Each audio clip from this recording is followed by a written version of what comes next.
আজকে তোমাদের সামনে নিয়ে আসলাম 10টি ইম্পর্টেন্ট সাধারণ জ্ঞানের প্রশ্ন, যা 19তম শিক্ষক নিবন্ধনের জন্য কলেজ এবং স্কুল পর্যায়ের জন্য দুটোটাই ইম্পর্টেন্ট। তো তোমরা অবশ্যই কোয়েকশনগুলোকে ভালো করে দেখে রাখবে। তো প্রথম কোয়েকশন হচ্ছে, কর্ণফুলী টানেলের দৈর্ঘ্য কত? কর্ণফুলী টানেলের দৈর্ঘ্য হচ্ছে 3.32 কিলোমিটার, যার পূর্ববর্তী নাম ছিল কি বলো তো?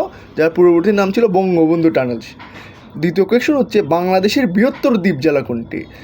ভোলা। বঙ্গভঙ্গ রদ করা হয় কত সালে? 1911 সালে। জাপানের পার্লামেন্টের নাম কি? জাপানের পার্লামেন্টের নাম হচ্ছে ডায়েট। আরেকটা তোমাদেরকে বলে দিচ্ছি, সেটা কিন্তু দ্বিকক্ষ বিশিষ্ট।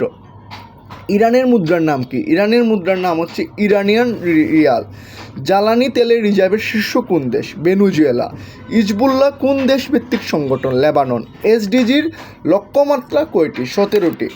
রূপপুর পারমাণবিক কেন্দ্রে 2টি ইউনিটে কত বিদ্যুৎ উৎপাদন হবে? 2400 কিলোওয়াট। 2026 ফুটবল বিশ্বকাপে কতটি দেশ অংশগ্রহণ করবে? 48টি।